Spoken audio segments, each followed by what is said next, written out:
کوئی تنگی پیش آ رہی ہو، کوئی حرج والی کیفیت پیش آ رہی ہو، تو وہاں وہ حکم ساکت ہو جائے گا۔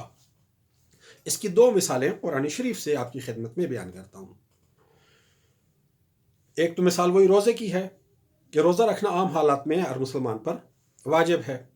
لیکن اگر کوئی شخص مریض ہے یا کوئی شخص مسافر ہے اور اس مرض اور سفر میں روزہ رکھنا اس کے لیے باعث مشقت ہے، مشکل کا باعث ہے، روزہ رکھنا مشکل ہو جاتا ہے، تو وہاں اللہ تعالیٰ نے روزے کو واجب نہیں رکھا۔ وہاں اسے کہہ دیا کہ ان دنوں میں روزہ نہ رکھے، بعد میں اتنے دن روزے رکھ کر اپنی گنتی پوری کر لے۔ اگر کوئی بیمار ہے اور اس کی بیماری ایسی ہے کہ روزہ رکھنے سے اس کی بیماری مزید پیچیدہ ہو سکتی ہے، اس کے علاج میں کمپلیکیشنز پیدا ہو سکتی ہیں، اس کی صحت کو کوئی مزید نقصان ہو سکتا ہے، تو وہ روزہ جو عام حالت میں واجب ہے ایسی صورتحال میں حرام بھی ہو جاتا ہے۔ تو حرج اور عسر کی صورت میں واجب روزہ جو ہے اس کا وجوب ساقط ہو جاتا ہے اور ہو سکتا ہے وہ روزہ حرام بھی ہو جائے۔ اسی طرح سے اللہ تعالیٰ نے قرآن شریف میں ایک اور مثال دی ہوئی ہے،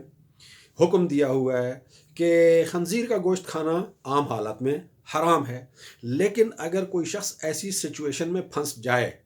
ایسی صورتحال میں مبتلا ہو جائے، اسے ایسی صورتحال پیش آ جائے کہ اس کے پاس خنزیر کا گوشت کھانے کے علاوہ کوئی آپشن ہی نہ ہو، اور نہ کھانے سے اس کے لیے حرج اور عسر یعنی تنگی اور مشکل والی صورتحال پیدا ہو رہی ہو، تو وہاں پر خنزیر کا گوشت کھانے کی حرمت زائل ہو جاتی ہے، اس کے لیے حلال ہو جاتا ہے۔ تو یہ دو مثالیں سامنے رکھیں کہ عام حالات میں جو اللہ تعالیٰ کا حکم ہوتا ہے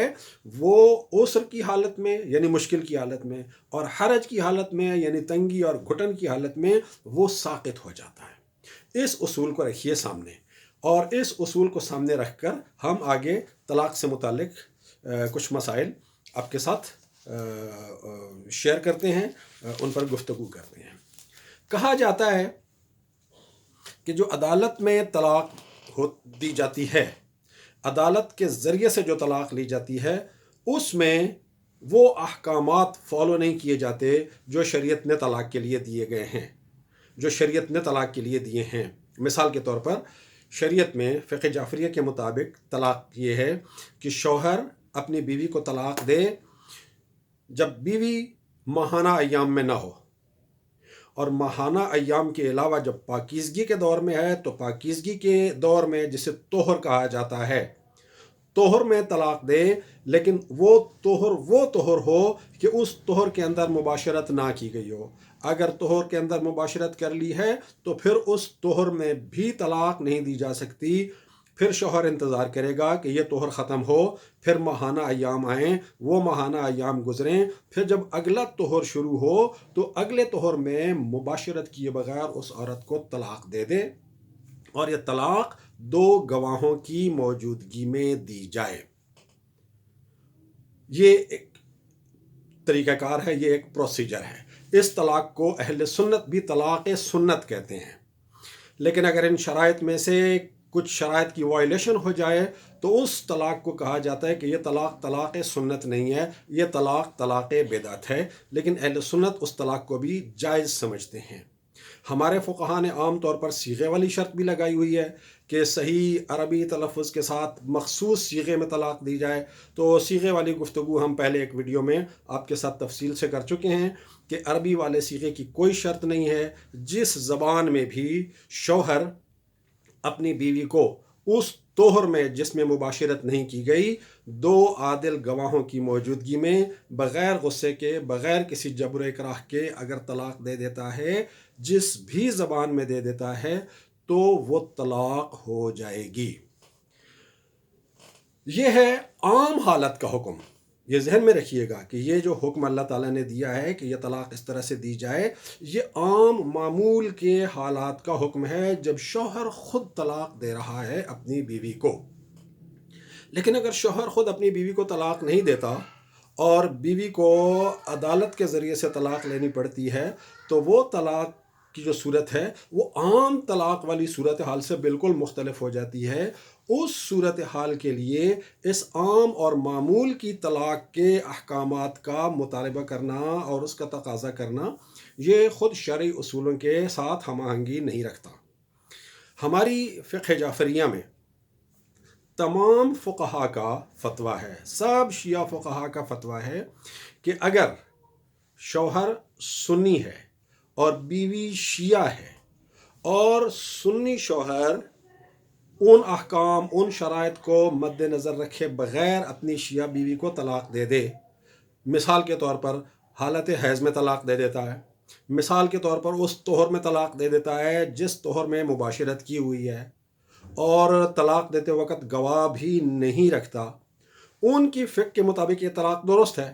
تو اگر سنی شوہر نے شیعہ بیوی کو اس طرح سے طلاق دے دی کہ یہ جو فقہ جعفریہ والے احکامات ہیں یہ احکام پورے نہیں ہو رہے ہیں، تو بھی سب شیعہ فقہا کا فتویٰ ہے کہ یہ طلاق ہو جائے گی اور عدت پوری ہو جانے کے بعد یہ خاتون دوسری شادی کر سکتی ہے۔ اور اس میں احادیث بھی ہمارے پاس موجود ہیں۔ ان احادیث میں سے ایک حدیث آپ کے سامنے پیش کرتا ہوں۔ یہ حدیث تہذیب الاحکام جلد 8 صفحہ نمبر 58 میں موجود ہے، اور امام جعفر صادق علیہ السلام سے روایت ہے، اور راوی ہیں عبد الرحمن ابن ابی عبداللہ۔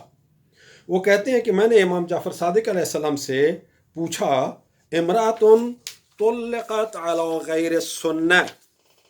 ایک ایسی عورت جسے سنت کے مطابق طلاق نہیں دی گئی، طلاق دی گئی سنت کے مطابق دینے کی بجائے سنت سے ہٹ کر سنت کے برخلاف طلاق دے دی گئی اس عورت کو، قال، تو آپ نے فرمایا تو تزوج هذه المرأة، اس عورت کے ساتھ شادی کی جا سکتی ہے، ولا تترکو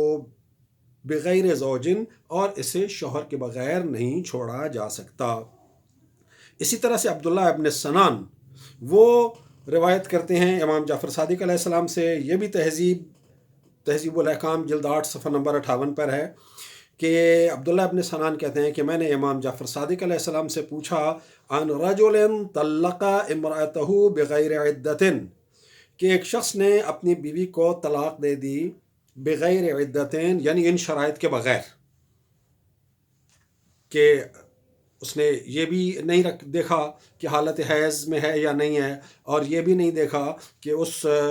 طہر میں طلاق دی ہے جس میں مباشرت نہیں کی، اس نے ان دو باتوں کا خیال رکھے بغیر طلاق دے دی، ثم امسک عنہا، پھر اس سے دور رہا یعنی رجوع بھی نہیں کیا، حتی انقضت عدتها، یہاں تک کہ عدت مکمل ہو گئی، پوری ہو گئی، حل یصلح لی ان اتزوجها، کیا میرے لیے یہ جائز اور درست ہے کہ میں اس عورت کے ساتھ نکاح کر لوں؟ قال نعم، تو امام علیہ السلام نے فرمایا ہاں، تم اس عورت کے ساتھ نکاح کر سکتے ہو۔ لا تترک المرأة بغیر زوج، عورت کو شوہر کے بغیر نہیں چھوڑا جا سکتا، یعنی عورت کو شوہر کے بغیر نہیں رہنا چاہیے، تو ایسی عورت کے ساتھ نکاح کرنا جائز ہے۔ تو ایک شخص، اب یہ جو کہا گیا ہے کہ ایک شخص نے اپنی بیوی کو طلاق دے دی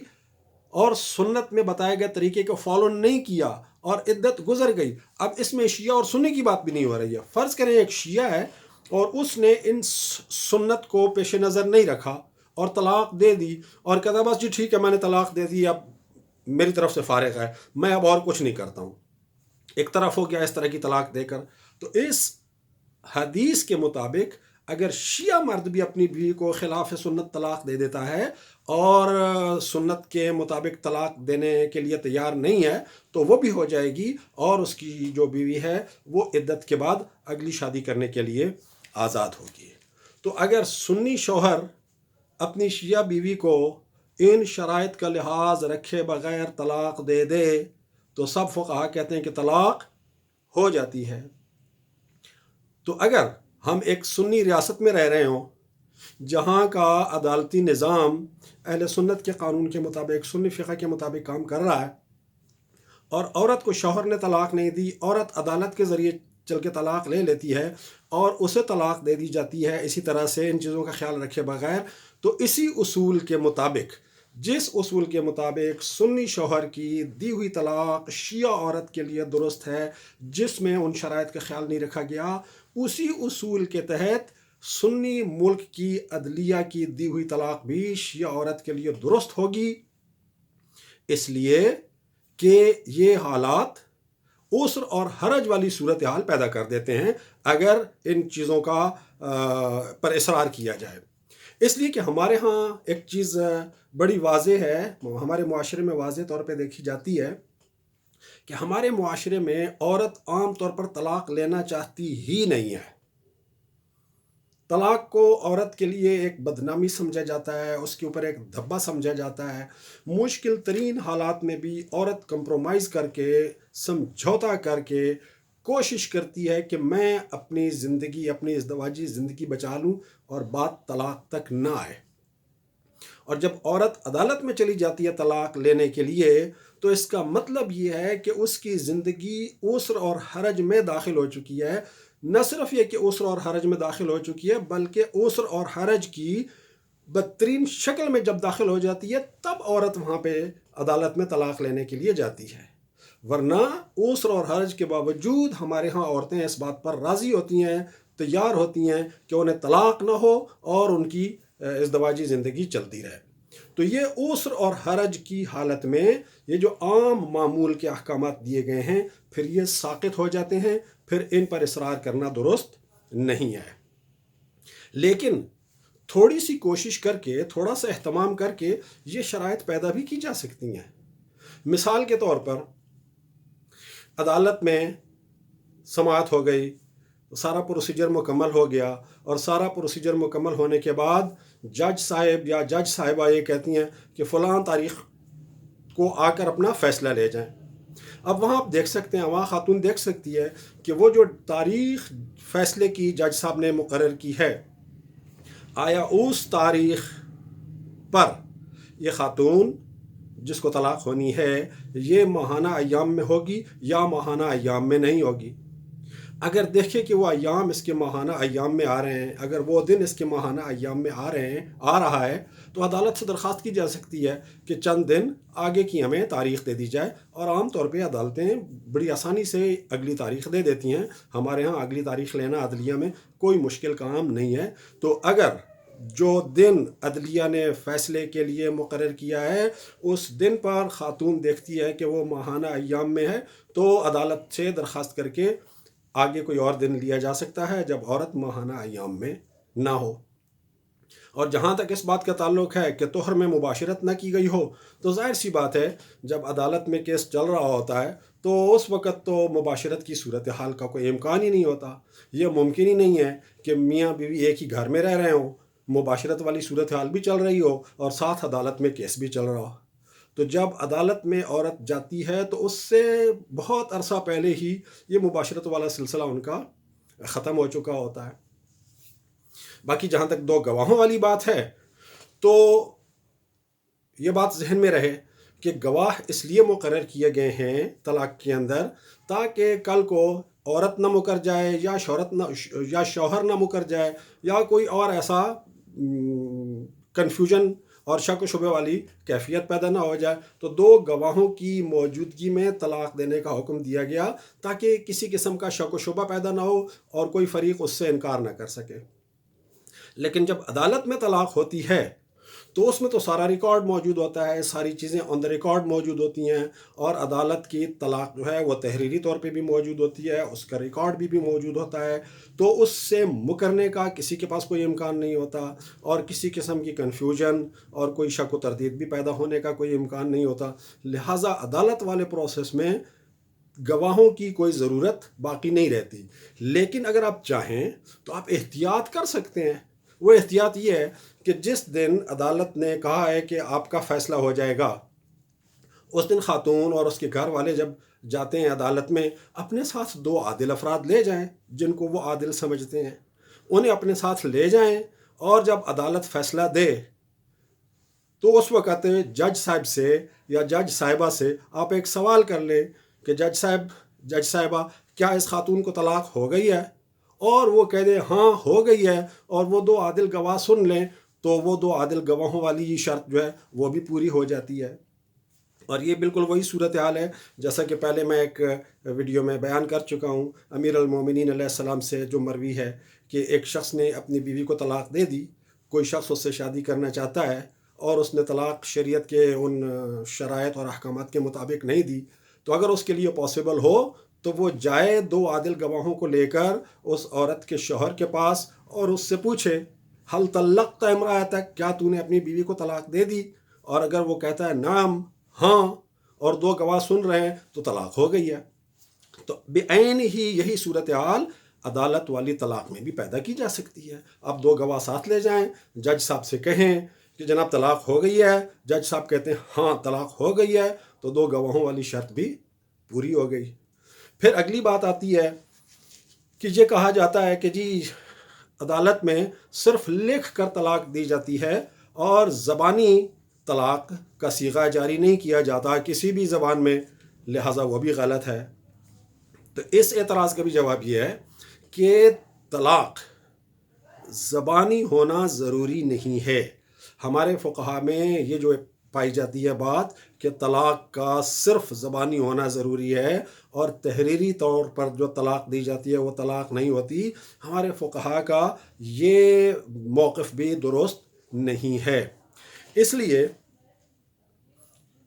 درست نہیں ہے کہ جو احادیث یہ کہتی ہیں کہ طلاق صرف زبان سے دی جائے اور لکھی ہوئی طلاق معتبر نہیں ہے، تو وہ احادیث رد کی جائیں گی، قابل قبول نہیں ہوں گی، اس لیے کہ وہ خلاف عقل ہے۔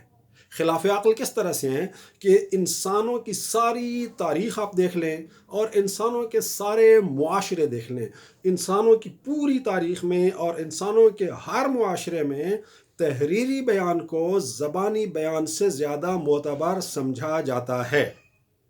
لہٰذا اگر کوئی حدیث آ کر یہ کہے کہ تحریری بیان معتبر نہیں ہے، اگر کوئی حدیث یہ کہے کہ تحریری بیان معتبر نہیں ہے، تحریری بیان قابل قبول نہیں ہے، زبانی بیان قابل قبول ہے، تو یہ روایت خلاف عقل ہونے کی وجہ سے رد کر دی جائے گی۔ اور ہمیں حکم ہے روایات کے بارے میں کہ اگر کوئی حدیث ہمارے پاس آتی ہے، کوئی راوی کوئی روایت ہمارے پاس لے کے آتا ہے اور وہ روایت قرآن کے خلاف ہو یا عقل کے خلاف ہو تو اس روایت کو قبول نہیں کیا جائے گا۔ تفسیر ابو الفتوح رازی، جس کا نام روض الجنان فی تفسیر القرآن، اس کی جلد 5 صفحہ نمبر 368 پر رسول اللہ صلی اللہ علیہ وآلہ وسلم سے یہ حدیث ہے کہ اگر تمہارے پاس کوئی حدیث آئے تو اس حدیث کو قرآن شریف اور اپنی عقل کی روشنی میں دیکھو۔ اگر قرآن شریف اور عقل کے مطابق ہے تو اسے قبول کر لو، اور اگر قرآن شریف کے بھی خلاف ہے، اگر قرآن شریف کے خلاف ہے یا عقل کے خلاف ہے تو پھر وہ ہمارا قول نہیں ہے، اسے رد کر دو۔ ائمہ معصومین سلام اللہ علیہم اجمعین جس طرح قرآن کے خلاف کوئی بات نہیں کر سکتے، اسی طرح سے عقل کے خلاف بھی کوئی بات نہیں کر سکتے۔ تو یہ مسئلہ کہ وہاں پر جو عدالت میں طلاق ہوتی ہے وہ صرف تحریری ہوتی ہے، لہٰذا قابل قبول نہیں ہے، وہ بھی یہ موقف اور یہ اصرار بھی درست نہیں ہے۔ لیکن اس کا حال بھی اس طرح سے کیا جا سکتا ہے کہ آپ 2 گواہوں کو لے کے جاتے ہیں اور جج صاحبہ سے پوچھتے ہیں کہ جج صاحب، سر، میڈم طلاق ہو گئی ہے، وہ کہہ دیتے ہیں ہاں، تو پھر وہ صرف تحریری ہونے والا جو اعتراض ہے، وہ جو اشکال ہے، وہ بھی برطرف ہو جاتا ہے اور یہ طلاق اس طرح سے درست ہو جائے گی۔ تو آج کی گفتگو کا خلاصہ یہ ہے کہ وہ جن شرائط کا عام طور پہ ذکر کیا گیا ہے رسالہ عملیہ میں کہ ان شرائط کو مد نظر رکھ کر طلاق دی جائے، تو وہ عام حالات کے حکم ہیں۔ غیر معمولی حالات میں جب کہ عورت عسر یا حرج والی کیفیت میں مبتلا ہو تو عسر اور حرج والی کیفیت میں، یعنی مشکل اور تنگی والی کیفیت میں، یہ معمول کے احکامات ہو جائیں گے ساقط۔ اور جس طرح ایک سنی شوہر کی شیعہ بیوی کو دی ہوئی طلاق درست ہوتی ہے، اسی طرح سے پاکستان کی عدالتوں کا سنی طریقہ کار کے مطابق شیعہ عورت کو طلاق دینا بھی بالکل اسی طرح سے درست ہوگا جیسے ایک سنی شوہر کا اپنی شیعہ بیوی کو طلاق دینا ہمارے فقہا نے درست تسلیم کیا ہے، اور ہماری احادیث کے اندر بھی اس کو درست کہا گیا ہے۔ اور اگر چاہیں تو جیسے کہ میں نے بتایا ہے، آپ احتیاط کر کے 2 گواہ ساتھ لے جا کے حالت حیض سے بچتے ہوئے اور جج صاحب سے ریکویسٹ کر کے کہ کیا طلاق ہو گئی ہے اور وہ ہاں کہہ دیں، تو ان ساری شرائط کو اس طرح سے پورا بھی کیا جا سکتا ہے۔ تو جو طلاقیں اب ہو چکی ہیں اب تک، اور وہ شیعہ خواتین جو عدالت سے طلاق لے چکی ہیں، اور شیعہ علماء کے اس موقف کی وجہ سے کہ حاکم شرعی کی وجہ سے چونکہ اور اس موقف کی وجہ سے کہ چونکہ حاکم شرعی سے طلاق نہیں لی گئی ہے لہٰذا طلاق نہیں ہوئی ہے، تو یہ حاکم شرعی والی بات اور یہ ہمارے مولوی صاحبان والا موقف یہ درست نہیں ہے. ہم تفصیل کے ساتھ بیان کر چکے ہیں. جو خواتین طلاق لے چکی ہیں ان کی طلاق صحیح ہے، درست ہے. وہ حاکم شرعی، نام نہاد حاکم شرعی سے صیغے جاری کرائے بغیر اگلی شادی کر سکتی ہیں. اور جن خواتین کے کیسز چل رہے ہیں ان کے لیے ممکن ہو تو یہ احتیاطی تدابیر کر کے ان شرائط کو پورا بھی کیا جا سکتا ہے. بہرحال یہ بات بالکل واضح ہونی چاہیے کہ اگر کسی عورت کا شوہر اس کو رکھتا بھی نہیں ہے، اس کے حقوق بھی پورے نہیں کرتا، اس کے مطالبے کے باوجود اس کو طلاق بھی نہیں دیتا، اور وہ عورت چل کر عدالت سے طلاق لے لیتی ہے، تو وہ طلاق بالکل درست ہے. اور اس طلاق کے بعد کسی نام نہاد حاکم شرع سے، کسی نام نہاد حاکم شرع کی نام نہاد پرائیویٹ عدالت سے نام نہاد صیغے جاری کروانے کی کوئی ضرورت نہیں ہے. اللہ تعالی ہمیں دین کو عقل اور قرآن شریف کے مطابق سمجھنے کی توفیق عطا فرمائے، اور جو دین کا یہ پہلو ہے کہ اللہ نے اس دین کو آسان بنایا ہے، ہمیں آسانی کے ساتھ دین کے مطابق عمل کرنے کی توفیق عطا فرمائے، اور جو دین کے نام پر غیر ضروری پیچیدگیاں اور مشکلات پیدا کر دی گئی ہیں ان کو سمجھنے اور ان سے اجتناب کی توفیق عطا فرمائے. والسلام علیکم ورحمۃ اللہ وبرکاتہ.